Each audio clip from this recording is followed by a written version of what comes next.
All right, I'd like to start by saying good evening to everyone, and thank you all for attending our annual Sports Hall of Fame induction ceremony. My name is Byron Trito, founder and chairperson of the committee, and I congratulate our committee on their selection efforts and their efforts to make this a tremendous success and an enjoyable evening.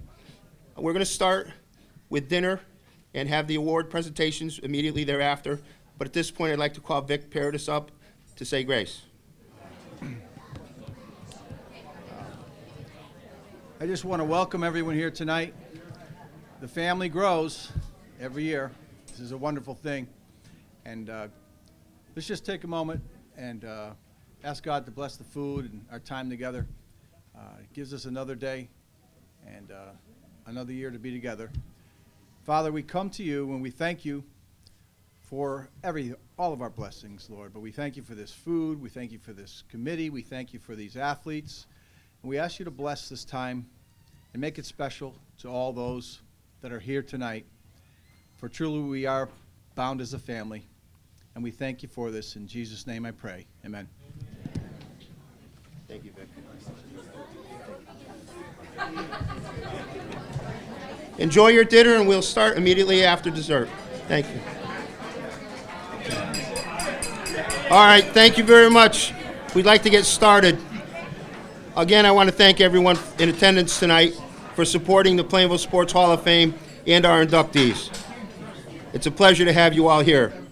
The first item on our agenda is the Founders Award winner, Alec Carroll. And in a moment, I'm going to have Lisa Mandeville come up and say a few words about him. But you'll notice in the booklet that we do list the previous honorees. And I decided this year to kind of check out the successes of these people. And I'm very pleased to say that two of them, well, one of them is in the final class for her master's degree. Another one has her master's. We have one that graduated from Bentley. And all of them are in college and pursuing their next academic dreams. So I think a round of applause for all the Founders Award winners.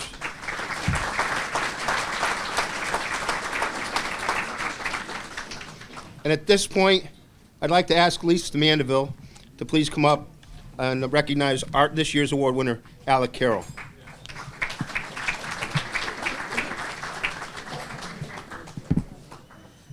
Good evening, ladies and gentlemen. On behalf of the Hall of Fame Committee, I would first like to congratulate all of the inductees. Your achievements, both collectively and individually, are very, very impressive. Next, I would like to formally recognize Alec Carroll as the winner of the Byron Trito Founder Award winner. Unfortunately, he was unable to attend. He is studying actuarial science at Purdue University, but his selection is worth noting. He was a three-sport athlete at Plainville High School. He was a four-year member of both the baseball and the football team, as well as the basketball team. A true scholar athlete, Alec maintained an excellent academic standing while practicing and playing year-round, honing his skills.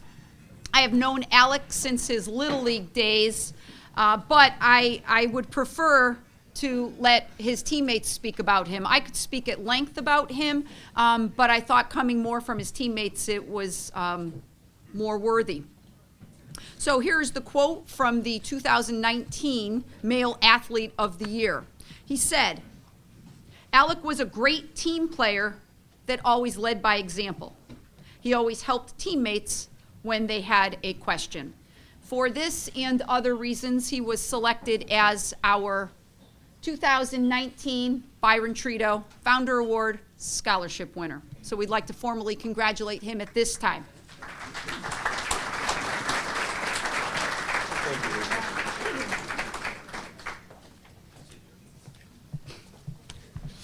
Our first honoree is our Distinguished Service honoree, John Bello.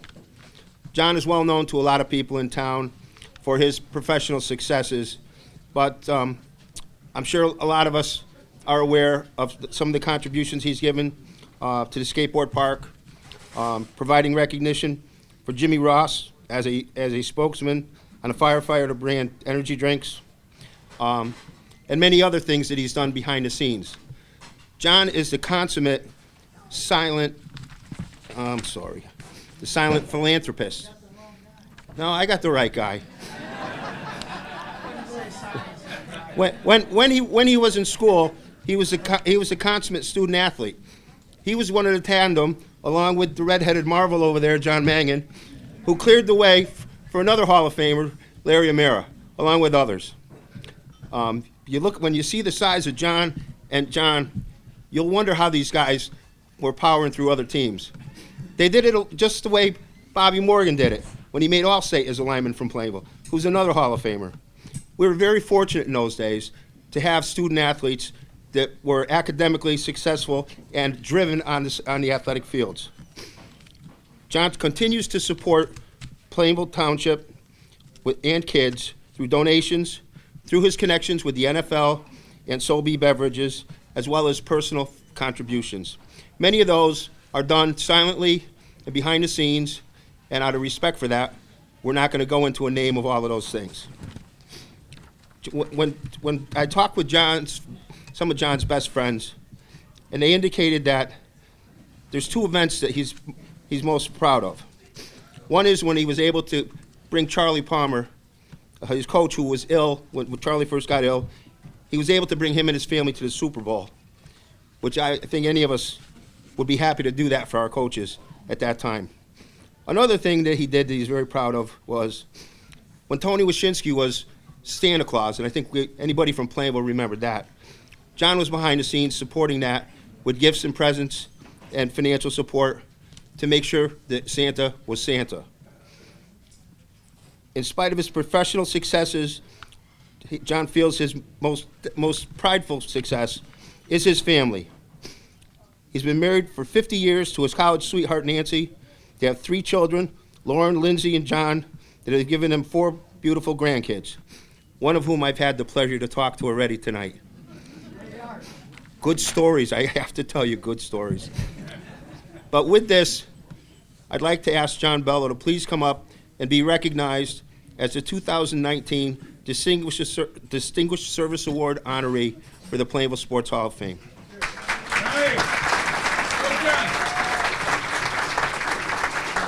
Thank you, Byron. That's great. My pleasure. My pleasure.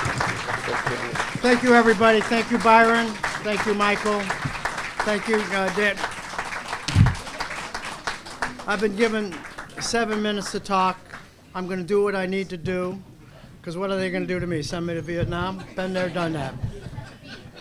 Anyway, bringing it all back home. The foundation for whatever success I've had began here in Plainville, Connecticut. First with my parents. They're not here with us now, but I remember them. I remember them well. They sacrificed everything so that John, Ricky, and Gerald can go on to a better life. And I want to thank them deeply for that. I hope they're looking down, smiling at this point in time. I'm certainly not here for my athletic prowess, short, fat, slow, but willing does not a pole vaulter make. And when I think of pole vaulters, I think of Peter Stedman. And when I think of the Stedmans, they're my alternate family. My other brothers could not be here tonight, but my real family, Jimmy, Peter, Donald, and Russell are here, and I love you guys. And I'm looking over at this table. That foundation had a lot of roots that enabled me to go off and do what I did. And success has, success is luck. My luck was Plainville, Connecticut, that I grew up here, had a great experience here. I see Lori, I see Deidre. They got me through 7th grade math with Miss Higgins. And I want to recognize every prepubescence dream. Barbara Sartori. So when I visited Tommy Barber at Betsy Road, as a 13 and 14-year-old guy, Joan was there, and I had a lot to look forward to. Joan, she's here tonight, and she just wanted to spend some time with friends. I see Bobby Luco.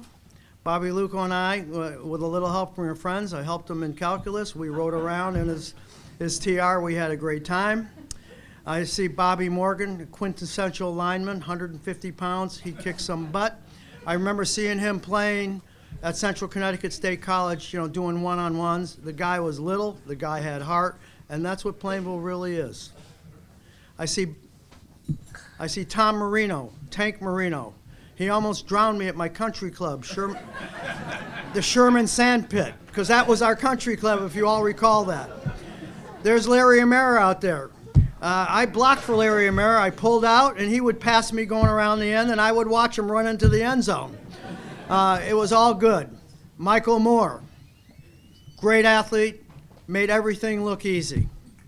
Michael Moore and I went up to Tufts University. I interviewed, he interviewed. On the way back, I got stopped for speeding. The guy looked at his license and said, "Michael Moore, you're from Plainville, Connecticut?" They let us go. So it's who you know in life. And then there's Rusty Camp. Rusty Camp had an intimate relationship with my rear end. I was a pipsqueak center, and I blocked hard for Rusty, and he always did jump passes, and he was great. But the thing I remember most about Rusty Camp was that he broke up a fight between Bull Berardi, who's here, and Eric Reinhardt. I think his name was Eric. I forget what his first name was. They got into a fight in a locker room, and I thought it was the San Francisco earthquake. But he broke that thing up. So it's all these memories that come back, that come flooding back, and I'm experiencing them tonight. And whatever success I had is a result of the foundation that was created here. And mostly, it's because of my family. I have Nancy Bello here, who's my alter ego. She's still trying to work with me. I'm trying to get along. It's been 50 years. I love you, Nancy. It's been great. I've mortified her more times than I want to count, but she's here. My daughter, Lindsay, her family. These are my guys here. She's a chip off the old block. She was with me every step of the way at the NFL. At Sobe, she's now working with me at Reed's, so buy Reed's when you get a chance. You can get it everywhere at Whole Foods. Anyway, life is good. If everybody had the foundation in life that I had, and most of us have, at a place like Plainville, Connecticut, it's a name with a name, Plainville. When I bring it up, I always say this is where ESPN started. They don't believe that, but that's true. It created in me a desire to go on, to be better, but I wanted to bring it back home, so everything comes in full circle. So I'd like to say bringing it back home, it really has been meaningful to me, and I'm proud to be in the Pantheon with guys like John Gasick, Steve Vargo, Tom Mascry, Rusty Camp. I don't want to forget anybody. Michael Moore, Peter Longo. The reality is, again, short, fat, and slow does not an athlete make. I wanted to be Mickey Mantle. I still want to be Mickey Mantle. I don't think that's going to work out. I did hit a home run, a Grand Slam home run in Little League. There were only 3 errors. It wasn't a Peter Longo Promethean shot into the other diamond. But there were 3 errors, and the catcher dropped the ball at the end. But they gave me a home run on that. But the real memory I have of the one athletic accomplishment that I made, and I want to bring this up. Let me see this hat right here. It was in a game against Newington. I happened to be wandering out in the flat, and their quarterback threw the ball to me. And I'm looking. I caught the ball, which was a miracle. And I go running towards the other end zone. And I look to my left, and my father and Tommy Barber, my best friend, are running down the sideline with me, running faster than I am. And I look to my right, and I see a couple of Newington players chasing me down, and I'm struggling to get to the end zone. It was a long run. And John Mangan, the man of man, he's going to be honored here tonight, the most gritty, the most determined player that I've ever seen, size for size, pound for pound, other than Bobby Morgan, the greatest athlete, most determined athlete I've ever seen, and I'm proud to be in the same class with him.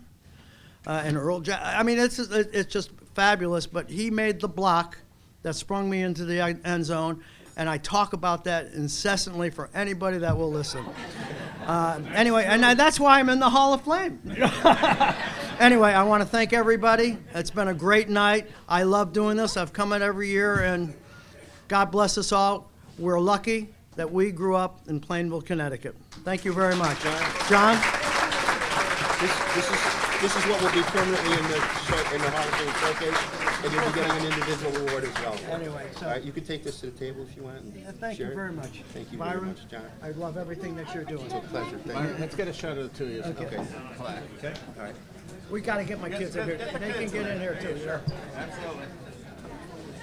Wait. There you go, guys. Stand up. Stand. There you go, right here. Okay, right there. One more. All right, good. Thank you, Byron. John, my It's been pleasure. very meaningful to me. Can I too? Okay, just.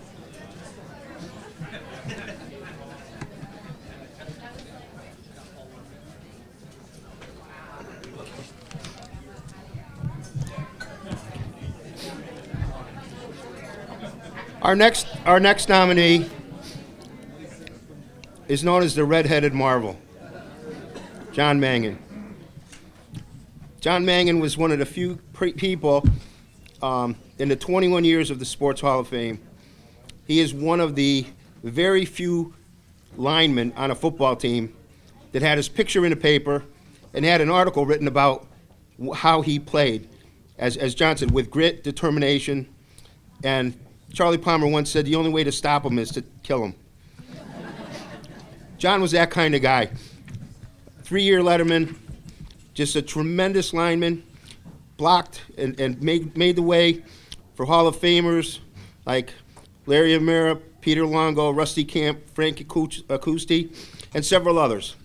Fortunately tonight, the beneficiary of all of John's efforts, Larry O'Meara, who was unable to be with us last year at his induction, is here tonight and would like to share a few words about his blocking lineman, John Mangan. So Larry, if you'd please come up.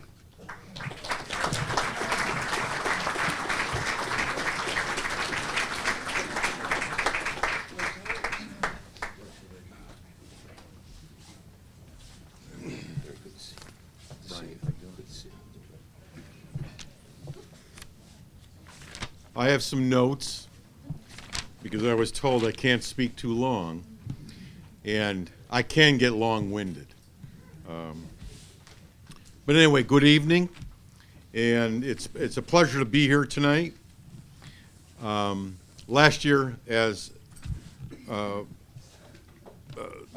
Byron said, that it's the anesthesia, I know it is. Byron said that I didn't make it last year. I had an unexpected surgery that was devastating, but I'm here, and I'm very glad to be here tonight to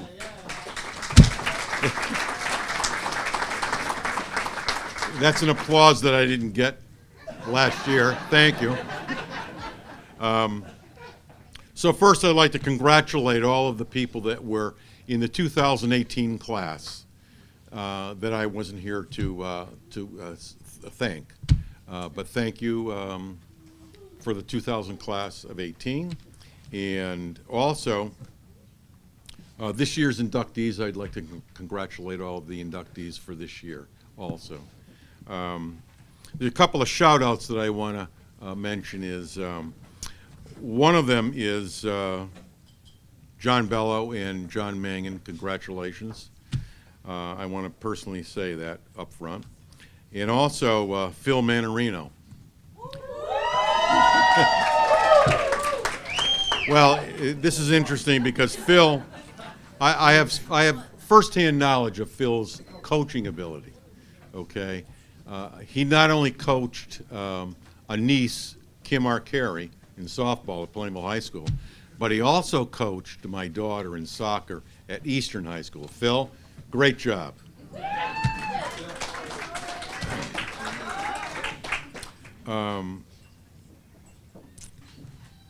I'm very honored to be here tonight to introduce the inductee, John Mangan.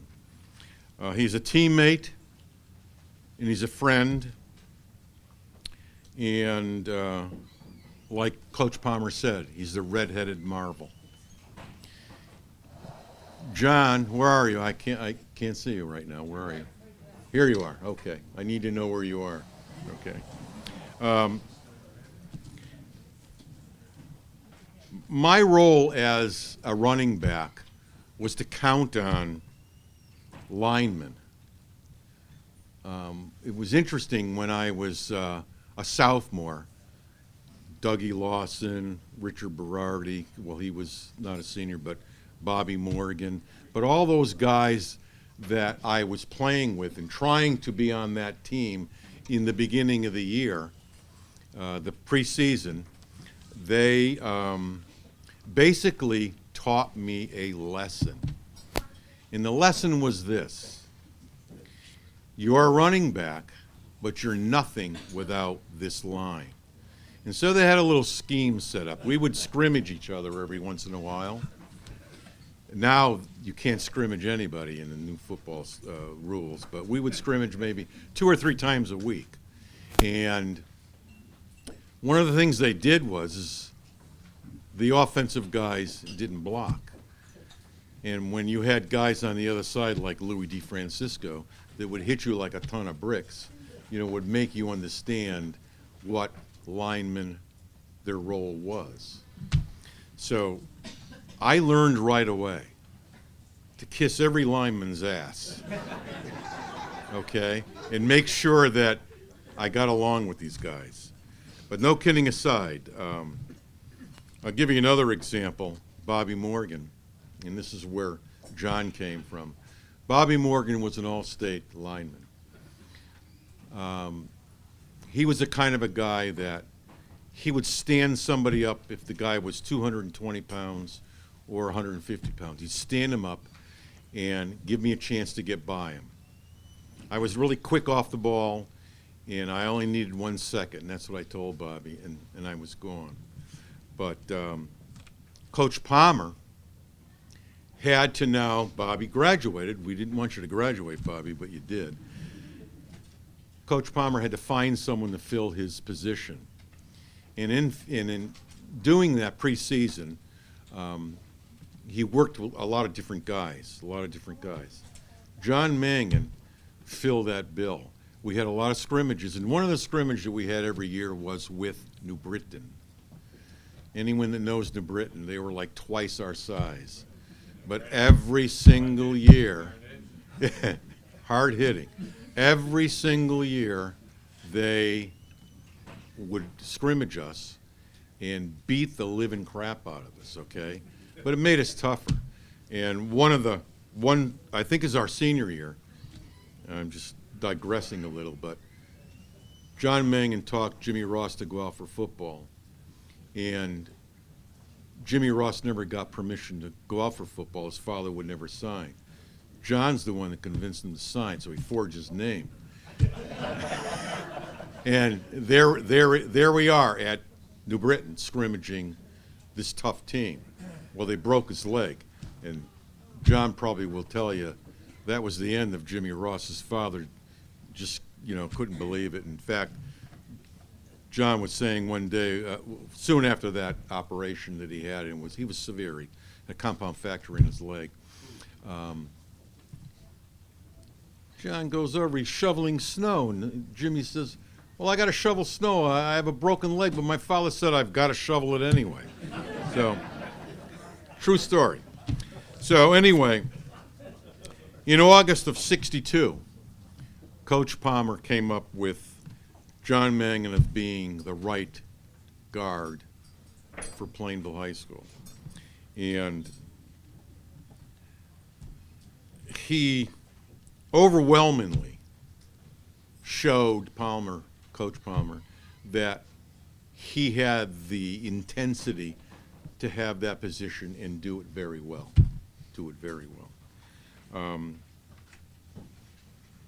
He just provided seamless and outstanding blocking as an offensive guard. Also, John was, I think in our junior and senior year, he never left the football field. He did everything. Kickoff, punt return, he just did everything. Defense. And as a defensive player, as a defensive lineman, he had, in his senior year anyway, he had 64 tackles, and he had more tackles than anyone on the team, and one punt return, or one blocked punt. And in that year, he was named, in his senior year, he was named the defensive player in 1963, and he was nominated for an all-star position, all-star player. According to the newspaper articles, and I think Byron talked about this, John was well known for hard hitting and his ability to lead. The way guards usually let a sweep, okay, and the tailback or running back would be following and so forth, and John was really great at that. He was quick and a very good blocker. But John was always gritty, very determined. He had a lot of determination. He was a tenacious guard who played with unbrailed fury. He was like, I don't know, 155 pounds, John? But he'd stand up against a guy that was 220, 250, 200, and he'd stand him up. He just had, he was just tenacious. So I'd like to, on a personal note, in the world of football statistics, I kind of mentioned it somewhat, but we always do stats. Tommy Arcari does stats for tackles. He does stats for yardage that's run, punt returns, and so forth and so on. But no one does anything as far as the linemen on that field that are blocking. No one marks them down and says how many blocks John Mangan got in a particular game. They just don't count that stat. It would really be nice to see. But as a running back, I can attest to you that he was a blocker. Bobby Morgan was a blocker. And back in the day, we were in a T formation. You had a left halfback, a fullback, Dougie Lawson, good fullback, right halfback. And I knew the guys in front of me, okay, whether they were blocking or not. So, let's see where I am here. I got off track, but I'll get back on. I have another minute, I think. 1 minute? Okay. So,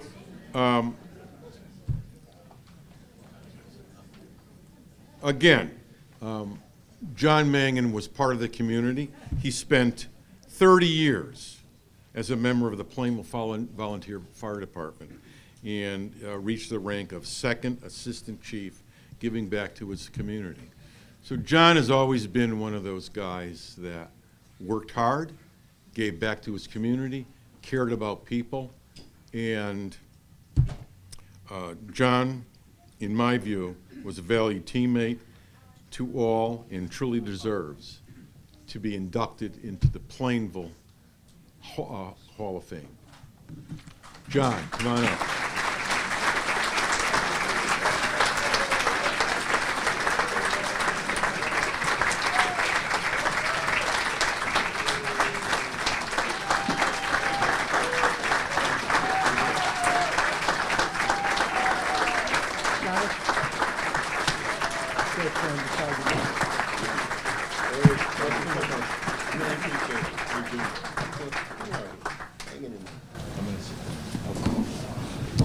Go ahead, John. Where you going?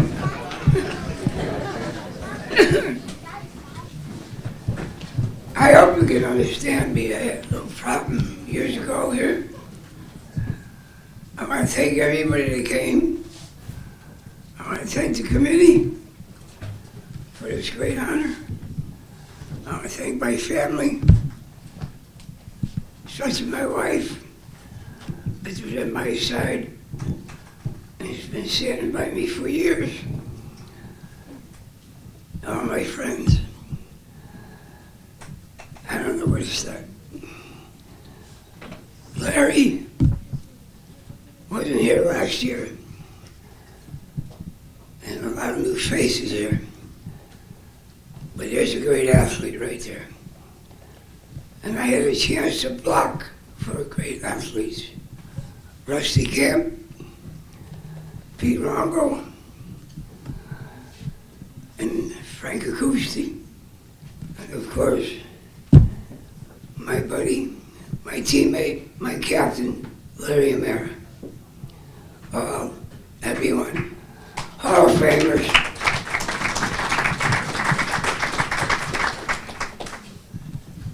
And the table down and back.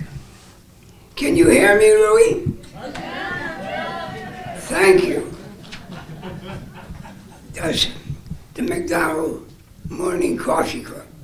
And when you get our age, you can't hear too good. And he says, okay, what'd he say? And my buddy Evo would have to translate to these guys. And John Kasich, he'll be telling a story, and the great Hall of Famer John Kasich would come later on and say, 5 minutes later, did you hear that story? Duh, yeah. But I want to thank everybody here. I have wonderful friends that have helped me through a lot. And I have one friend that's not here tonight, but he's always in our heart. He was with me, had my back every day of my life. There's Jimmy Ross.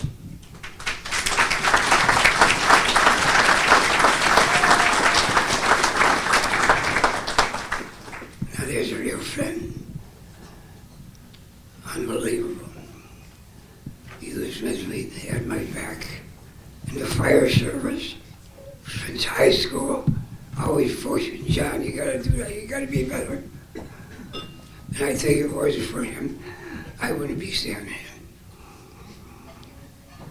But then Bobby Morgan, I watched him when I was a freshman. I always wanted to be a running back like Larry. That would never happen. But I watched Bobby play. I said, you know, that looks pretty good. Hitting people. Yeah, that's good. How big they were. You hit them. You gotta be quick though. Because 150 pounds will squash you. And Larry says, he blocks. Yeah, I can block. You run right over my butt if I didn't. But I want to thank everybody. Thank you very much. Thank you, Michael. I love you all. Thank you.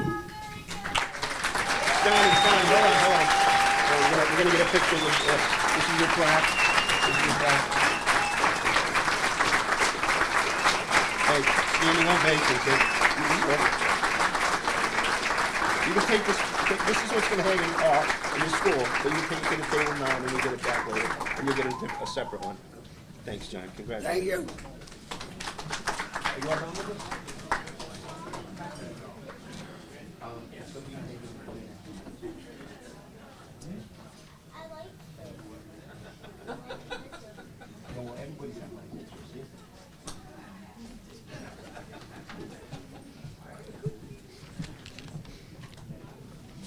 Is this John's hat? You want to give this to Mr. or is this yours or Mr. Mangan's?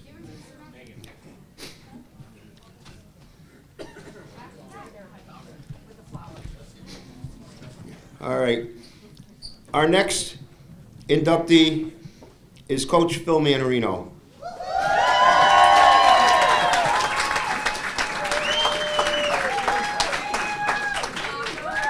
Well, there's not much more I can say beyond that, but you know, Phil is one of the most successful coaches in the history of Plainville High School.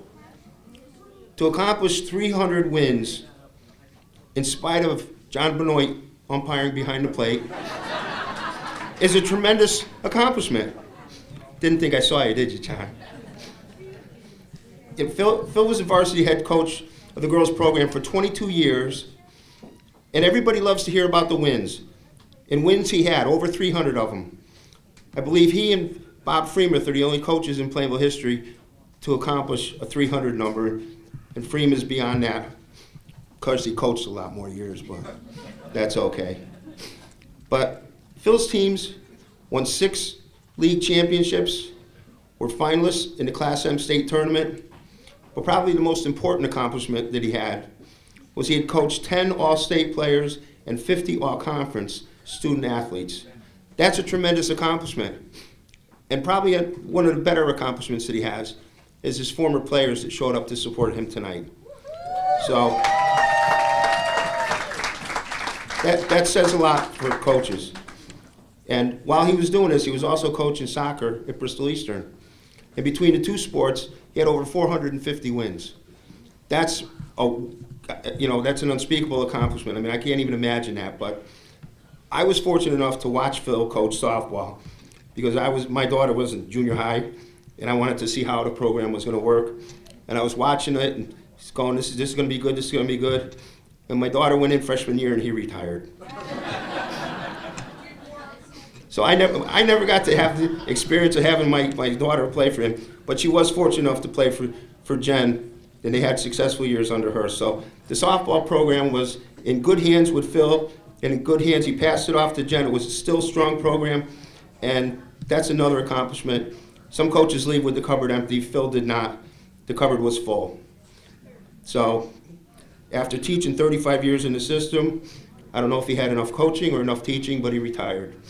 So, but I'm sure he's still out volunteering, doing different things. So ladies and gentlemen, I'd like to ask Phil Anarino to please come up as an inductee into the Plainville Sports Hall of Fame.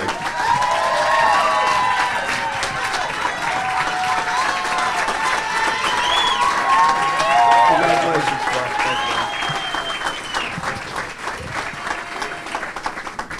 Thank you very much, Byron. First of all, I'd like to thank Lisa Mandeville and Mike Bacasa for helping my wife and I prepare for tonight and make things run smoothly, so thank you very much to them. Congratulations to the other honorees. Just fantastic accomplishments for every one of them, so it's a real honor for me to be standing up here tonight with you as well. I'd like to thank the Plainville Sports Hall of Fame Committee. There is a committee, right? There is. For this special honor, okay? And it is special. I'm especially thankful to share tonight with my daughters, Jody and Jill. We're never going to get through here tonight if you clap at every single thing or yell. My sons-in-law, John and Scott. My granddaughters, Abby, Maya, and Cammie. And my grandsons, Evan, Andrew, and Rocco. I'm also so happy to have my wife, Linda, be able to be here tonight. Now, okay, that's enough of that. Now you might say, well, what the heck does he mean by that? Okay, well, let me give you an example. Early on, she attended a JV baseball game that I was coaching my first year in Meriden. And the umpire saw fit to remove me from the game. I don't know why. After the game, she said to me she would not attend another game and be embarrassed by me again. Hopefully I won't embarrass her tonight, okay? Although, no promises. Most people don't know that I was a JV baseball coach for 4 years before becoming the softball coach.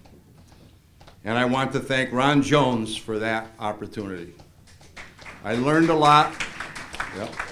I learned a lot in those 4 years. Number one was practice management. Now you might say, well, what the heck is practice management? Well, let me give you an example, okay? At one of the first practices, after all of the team, varsity and JV, had done all of their stretching and stuff like that, Coach Jones said to me, okay, get out of the gym. Take your JVs and get out of the gym because I need it for the varsity. I said, where am I going to go? There's no place else. Well, if you know Ron Jones, you might have an idea what he might have said next to me, okay? But I'll leave it at this. He said, I don't care where you go, just get out of the gym. Well, there was snow on the ground, that was out. Classroom, no way, I'll be bored to death listening to myself. The only option was out in the hallway, outside Charlie Corliss's office, or if you know it now, outside the gym, or on the ramp. Well, you know, if you're going to do a good job as a coach, you have to come up with something pretty quick, to figure out how to keep outfielders and infielders occupied for an hour and a half. So that was my indoctrination in how to practice or get a practice set up quickly right off the top of my head. So thank you again, Coach Jones, for that. After I left baseball to go to softball, Bob Freemuth replaced me. Plainville did okay in those following years with Ron Jones and Bob Freemuth, okay? I wonder if that says something about me. I had coaches at Central Connecticut who were very innovative, and I tried to be that way too in my coaching. I'll give you one example. We lost our very first game in softball. I don't even remember what the score was, and I don't care about losses and stuff like that. But we're going to play Farmington team next, and I thought we had a decent chance to do well against them. During that game, something happened that would change my thinking in coaching for the rest of my time. As a coach, you give a signal for what you want done. Usually there's an indicator and then the signal itself for a bunt or a steal. I gave quite a few signals that game. Most of them were not followed. Quite a few times the players didn't even look at me to see if there was a play on. We lost the game. I said, this isn't going to work for me, okay? Got to do something simple. So I, struck on the idea of calling out numbers. Calling out numbers. Now, I have some former players here, and the numbers are so simple, nobody could ever forget them, okay? So who should we use as an example? Janice? Janice, we'll use Janice as an example. Janice Mancarella, now by a different name. She's now a head coach in softball. Okay, Janice, you ready? 2-4. What is that? Shh, quiet. Nothing, you're right. Very good. Okay, 3-7-9. 3-7-9. What's that? Steal? Steal. That's correct. Son of a gun. So all that work was worth it. Good job, Janice. Of course, you did get some help over there. I know you did.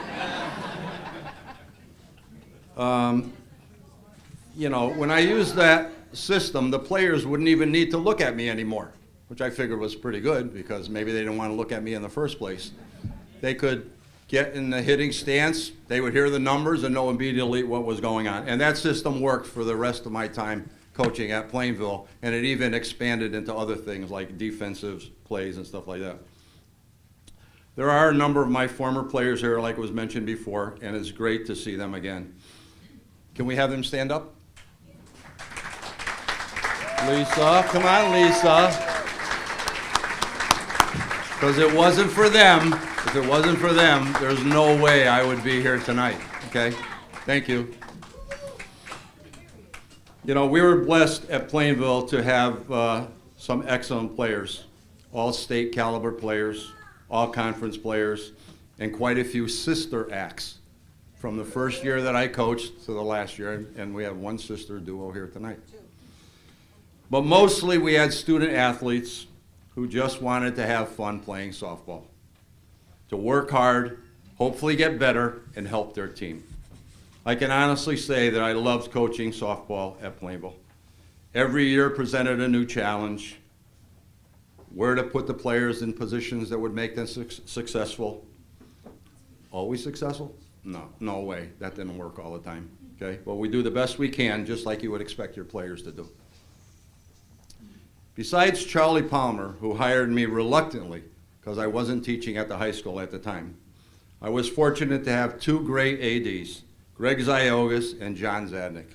And John Zadnik and his wife Sharon are helping to share tonight with my family and I. These two athletic directors would do whatever they could to help the student athletes and the program. I can't say that I was or had a great relationship with umpires, but also helping share tonight with my family and I are John Benoit and his wife Pat. John umpired many, many games at Plainville.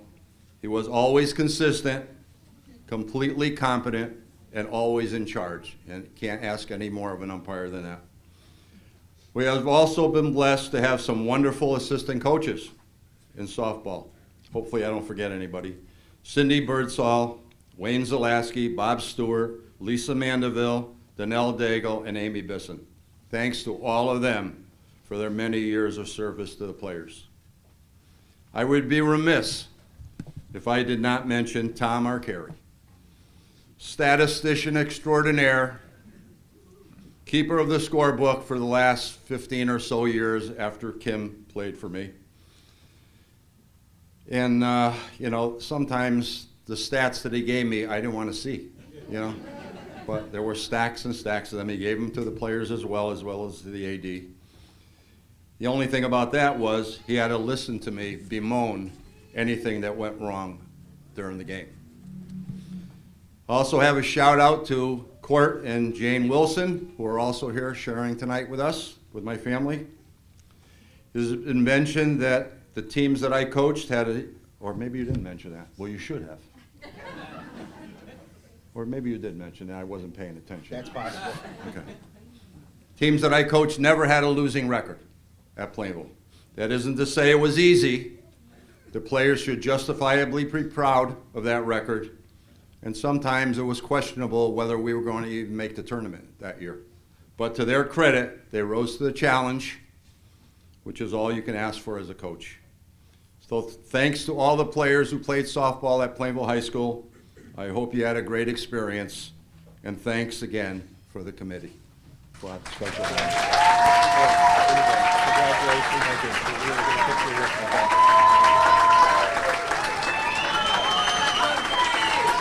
This is a plaque that'll be, you can take this with you, we'll get it back tonight. We'll get a separate one, but this is what's going to be in the Hall of Fame. Okay. All right, Brian. Thank you. Appreciate it.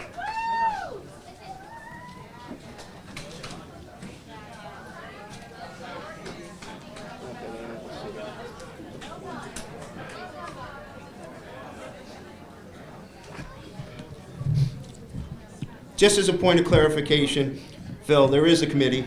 There's 18 of us. And I believe 11 of them are alumni of the Hall of Fame. And one other thing, Amy Bisson sends her best regards. Unfortunately, she couldn't be here tonight because she's being inducted into her college athletic sports Hall of Fame.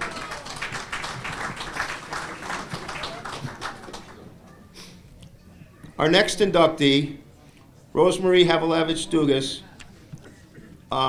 I had the good fortune of being in school when she was.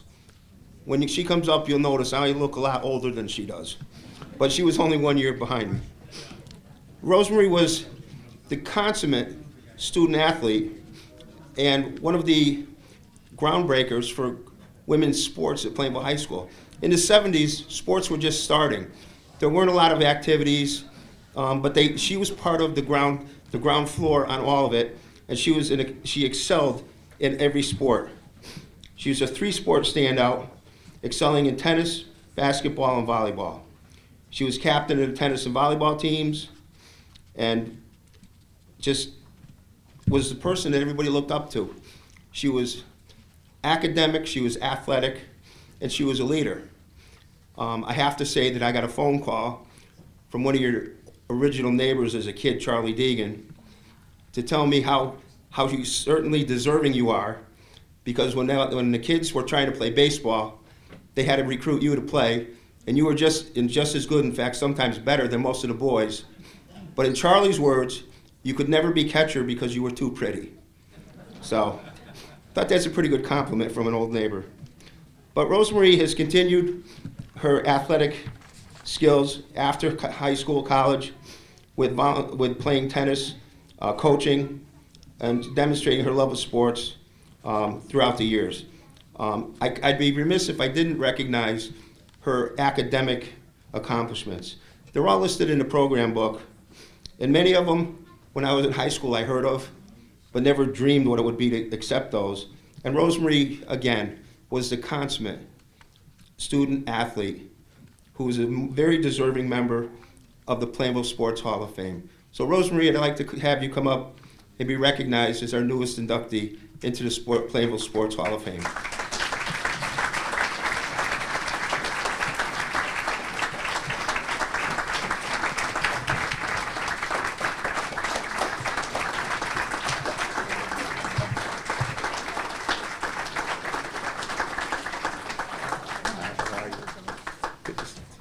Congratulations. Well, sorry guys, I have no prepared speech, and after the speeches there, I do want to thank Ronnie Jones when he called me and said to go down memory lane. I was like, I just chuckled. I don't remember what I had for breakfast yesterday, let alone what happened 50 years ago.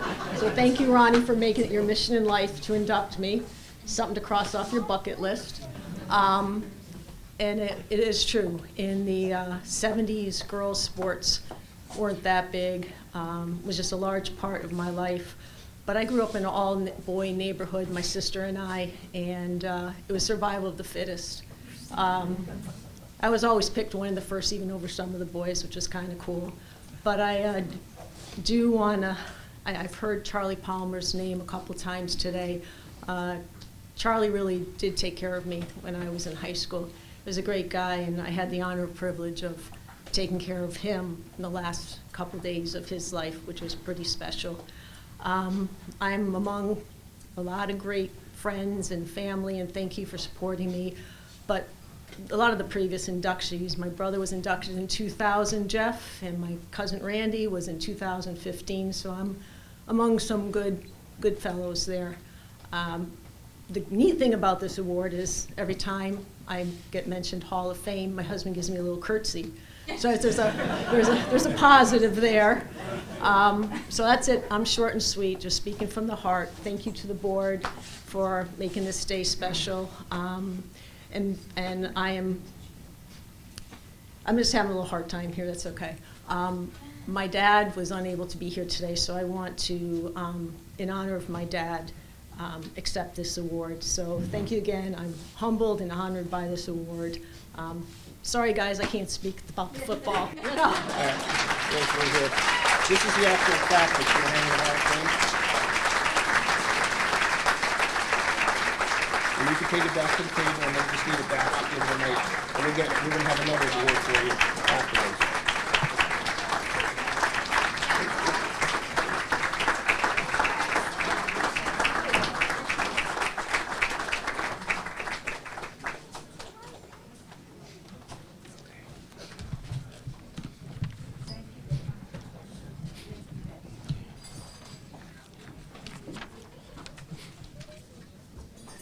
Okay. Our next inductee is Jesse Cavallero.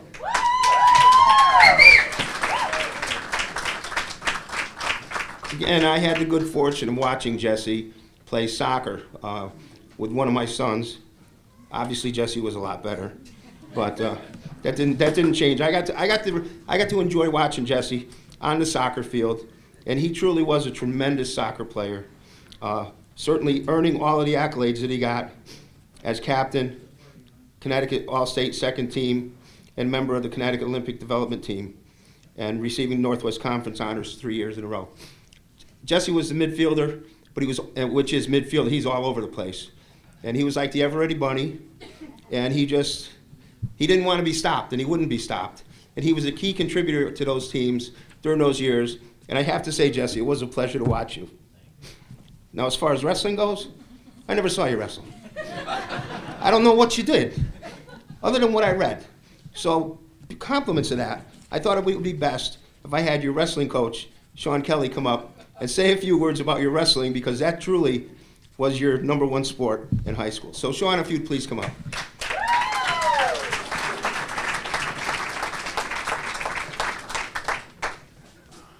Thanks, Byron. It's certainly an honor to be here, and thank you for asking me to come up. First time I'd ever heard the name Jesse Caballero was when he was in the youth wrestling program. And I got a phone call from my brother-in-law, who was the coach at the time, and said, "You got to come check these Caballero brothers out. I think they're going to be really good." So before you know it, Jesse's in 8th grade, and we probably shouldn't have done this, but his dad came down and for Jesse to watch a high school practice. And before you know it, Jesse's kind of participating a little bit in wrestling with our current 103 pounder. Well, what do you know? He ends up beating him. And as coaches, we're like, wow, the future's bright here, because our 103 pounder wasn't any slouch. It just kind of showed us what the future was going to be with this kid. It was different. And you know, as coaches, you recognize different when you see it. So as a freshman, he kind of burst on the scene and hit the ground running. Conference champion right out of the gate, 3rd in the state. And then this is where it gets a little interesting. Sophomore year, we have a really good team coming back.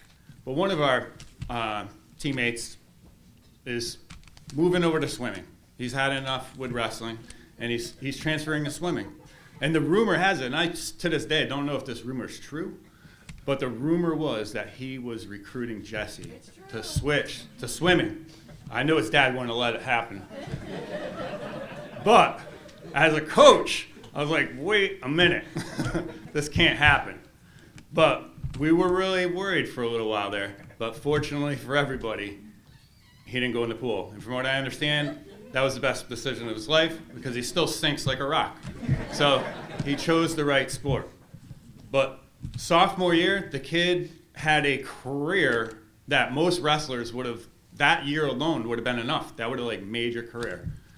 Conference champion again, state champion, state open champion, beating a really good kid in the finals. I mean, and dominating him. And then going to the New Englands and loses his first match, but true Jesse form, the heart of a champion, to come back through the wrestling backs at that level is not easy. And he won multiple matches in a row against the best in New England and placed 4th. So, wow, the kid is amazing. You know, sophomore, already having all these accomplishments. Comes back, junior year, now he's up a weight class, and he continues to success. 2nd in the state, 3rd in the open, and come to find out, we didn't know at the time, but he actually was concussed during the open and still competed. I had no idea. But he still finished 3rd. This kid, like Jerry and I were talking earlier, he just had the heart of a champion. He wasn't able to compete in the New Englands that year. I'm sure he would have placed again because he had a concussion. Someone finally let me know, you got to sit him. Going into senior year, Jesse, the sky was the limit. I forgot to mention that he was already a 2-time captain. I'm trying to follow along to some notes here, but I keep seeing his dad in the background. So, senior year, again, conference champion, 4th time. Only the 5th kid in that conference to ever accomplish a 4-time conference championship. He gets back to being a state champion where he belonged. And in the open, he's about to wrestle. I'm going to give a little story about this match. This kid, Nick Mariola, right? I pronounced it right? They had met each other several times through the years, and they were all really competitive matches. But Jesse just had a way of finding the way to win. And we knew, their coaches were actually telling us, we're coming for him. We're coming for him. That's all they thought about. They knew Jesse was in the way of this kid's state open championship. So Jesse had actually wrestled him at the Bristol Central tournament that year and pulled off a miraculous, what's called a switch. I know there's not a lot of wrestling fans in here, but in the lower position, he pulled off a last-second switch and beat this kid. Kind of broke his heart. So that wasn't enough for Jesse. I guess he liked to really torture this kid, because now they're in the state open, and it's neck and neck. It's going back and forth. Third period, Jesse's losing. There's literally seconds left, and Jesse hits a beautiful cross ankle pick to take him down and secure his second state open championship. There's just never any quit in him. And that related to what you're saying about the Energizer Bunny. That's how he went. You know, he just had that drive. So now he goes to New England's again, his senior year. And he learned a lot from that first experience, because you have to bring your A game at the New England level from match one. The first year, I don't know if he was maybe he wasn't ready that first match, and then he realized, and he just upped his game. He had that ability when the lights were the brightest, he rose his level. He's just one of those special athletes. So in the New England's, right out of the gate, he's got a tough bracket. He beats the Rhode Island state champion, the Vermont state champion, who he actually avenged the loss against that kid to make it to the New England finals. And in that match, as a coach, it was kind of, and Jerry was in the corner with me, and the level of wrestling that he had in that match, now that's the brightest stage, it was off the charts. If the kid didn't bleed and stop the match every 10 seconds, because Jesse, like the Energizer Bunny, he was wearing him out. But it went at the end of the regulation, tied. Goes to overtime at the end of that, tied. And then in double overtime, the way the rules were back then, there was a coin flip. And it got voted most exciting match of New England's. And I'll tell you, that was the most proud moment for Jesse, that match. Win or lose, stepping off the way that he did there. And coincidentally enough, I didn't even really think about this until I started kind of thinking about what I was going to say tonight. But that was his final match, and that was actually my final match as a coach. And it was probably the perfect match to end, for me at least, the way things went. Jesse was a huge part of raising Plainville's expectations. And there's a bunch of kids at that table with him that were all part of that family. Paul Batista, and I'm not going to steal any his thunder because I'm sure he, as a coach, you know, kids give you gray hair in coaching. That's probably when I got out. But I can honestly say Jesse probably isn't responsible for any of these, because I'm pretty sure. They used to always joke that Coach never yells at Jesse. Never yells at him. Nick might have even started that one. And it was probably true, because I demanded 100% from the athletes at all times. And I guess I just never had to yell at Jesse, because he was always giving 100%. Super proud of you. Congratulations, Jesse.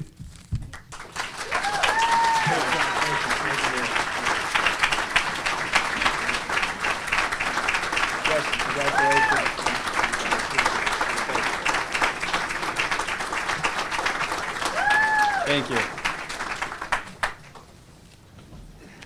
Thanks, Coach.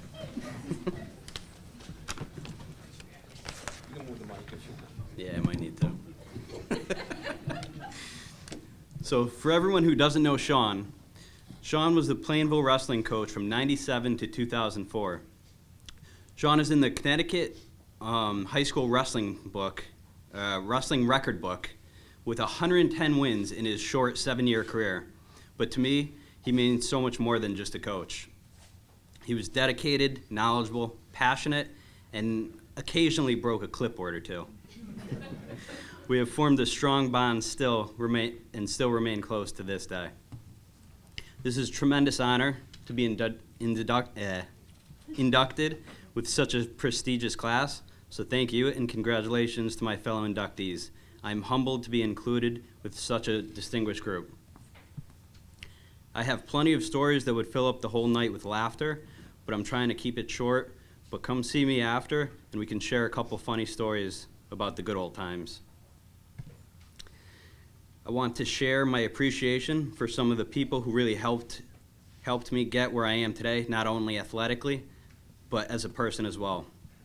I had unbelievable captains on the wrestling team that really showed me the way with their incredible leadership, work effort, determination, and guts. So thank you, Paul Batista, Aaron Soli, Jerry Malz, and Vito Barbagallo. When I think about teams I've been on, the proverb iron sharpens iron really comes to mind. I was lucky enough to practice day in and day out with some monsters in the wrestling room.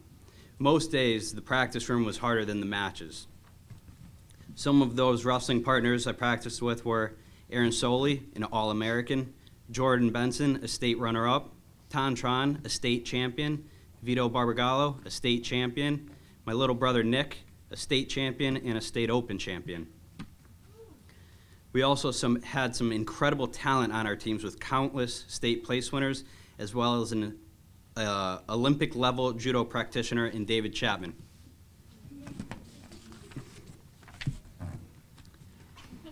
You could have all the talent in the world on your team, but without good coaches, it just wouldn't come together. And we had some fantastic coaches. Even though we didn't make it easy on them, it takes a special kind of person to get out of work every day early to teach a bunch of high school kids at practice and spend 10 hours each Saturday away from their families for tournaments. So thank you, Coach Jerry Malz and Coach Sean Kelly.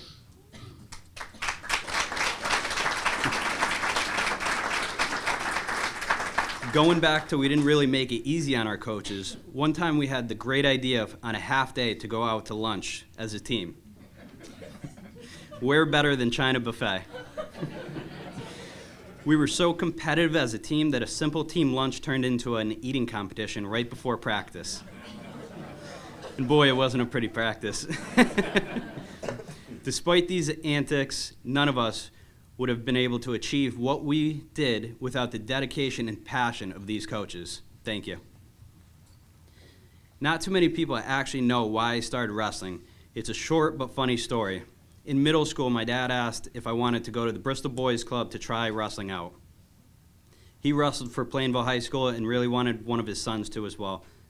Somehow he convinced Nick, my little brother, to go, and when he came home, Nick showed me a couple moves.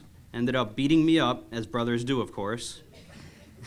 I said, nope, no way is my little brother gonna get the best of me. I joined Bristol Boys Club the next day. My family has truly been my biggest support system. My parents, Donna and Chris, encouraging me through success and failure. They've given me so much of their time running around all over the state, bringing me to practices and competitions. I can't thank you both enough.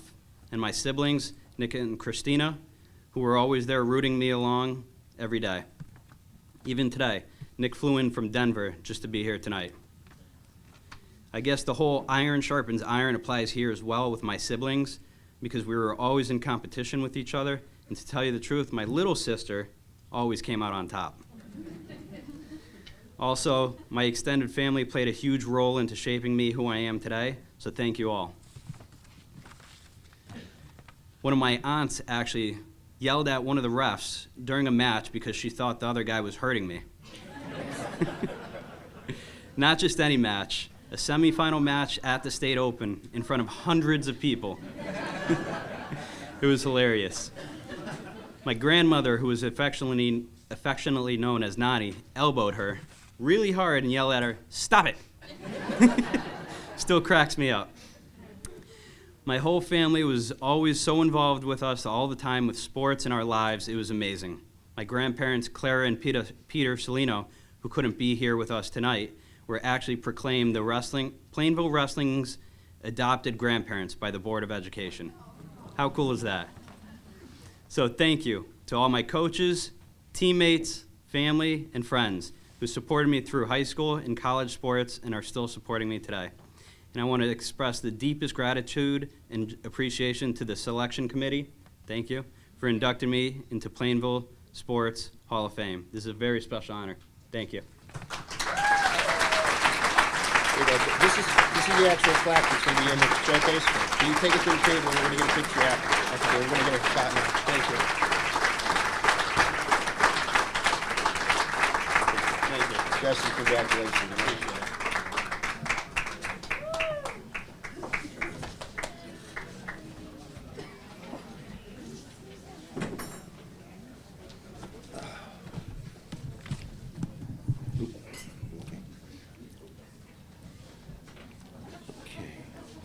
Our final inductee tonight is probably my favorite when it comes, I love nicknames. I absolutely love people with nicknames. So our final inductee is Curly Bartley. It doesn't get much better than that. It doesn't get much better than that. But before I say a few words, Earl Jackson had every intention of being here, but couldn't. And he sent me a text, Curly, sorry I couldn't be there with you tonight to celebrate your induction. I can't think of anyone more deserving than you for this honor.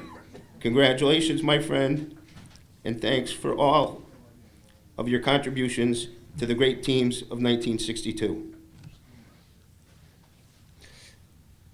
As you've seen in the program, Curly was a two-sport star in basketball and track and field.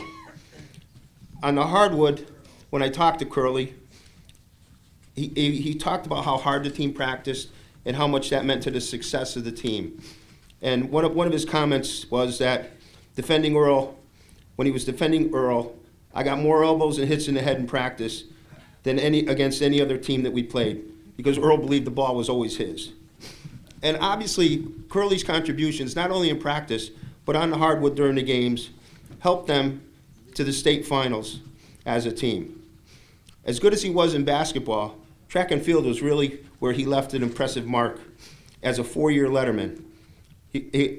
Earl tells me that he was the first freshman to letter and sweater in track, and he placed in high hurdles in the state meet as a freshman.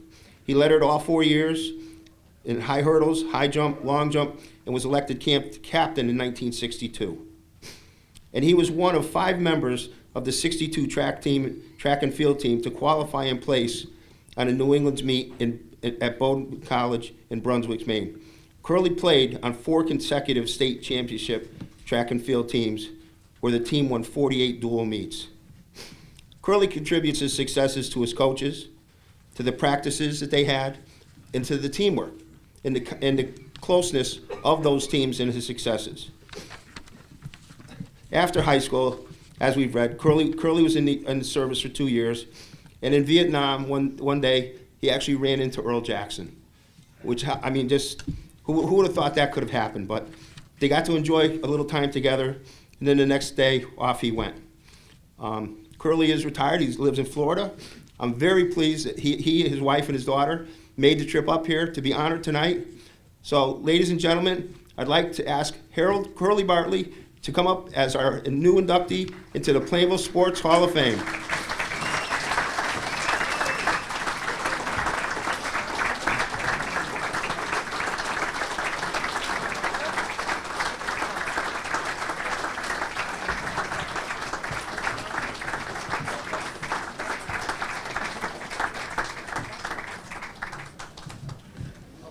How will I follow that? You know, Earl was very sad that he couldn't make it up, but you want to know what you were thinking of? All right, it's all yours for now. Wow. First off, I'd like to thank Byron and the committee for, being inducted into the Hall of Fame. It is a great honor. And, I'd like to thank Earl for all the support all these years.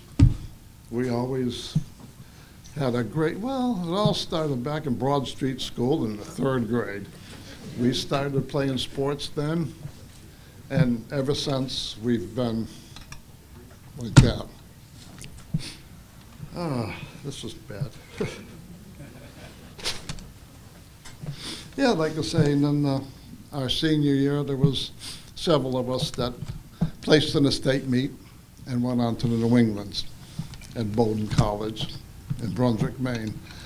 And what they haven't said is my grandfather owned a summer hotel in Maine. And the meet was before we were open because I worked there for 4 summers at the hotel. So he kind of let us have the run of the hotel. And Coach Calback and my grandfather and father, they left us alone that night and they went out for dinner, I guess. Because the next morning they looked a little tired. But we went on to the New England's, and we have some of our teammates are here today, and it was a team effort. I mean, our coaches, we had Coach Irely the first 2 years, and then Coach Calback for the last 2 years.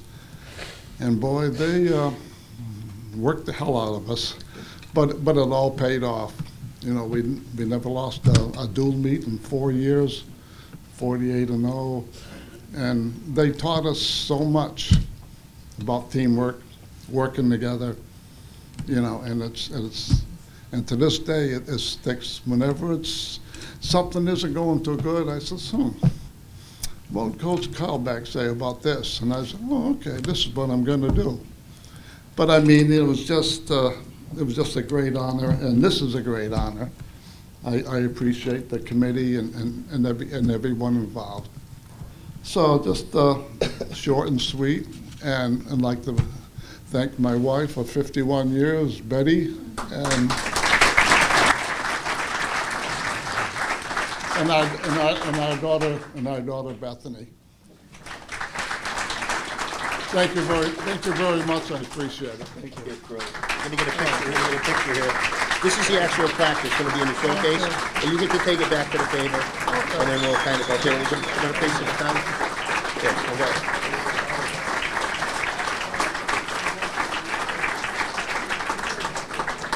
Great. Thank you so much.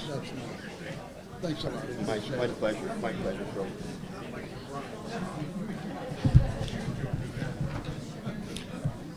Okay, ladies and gentlemen, before we conclude, I want to recognize John Salino. Just because I know John Salino, I want to say hello. I figured I had to embarrass him somehow. This was the only way I could think of. But anyway, in closing, I want to thank you all for your attendance, your support, and I encourage you to share our Facebook site, our website, and please submit any nominations, any information for people that you believe are worthy to be inducted into the Plainville Sports Hall of Fame. In these booklets, it does tell when this event will be televised on Nutmeg TV, so I encourage you to look at that as well. And I thank you all and wish you a safe and happy evening. Thank you very much for your attendance and support. You gotta give the inductees those plaques. I'm calling up.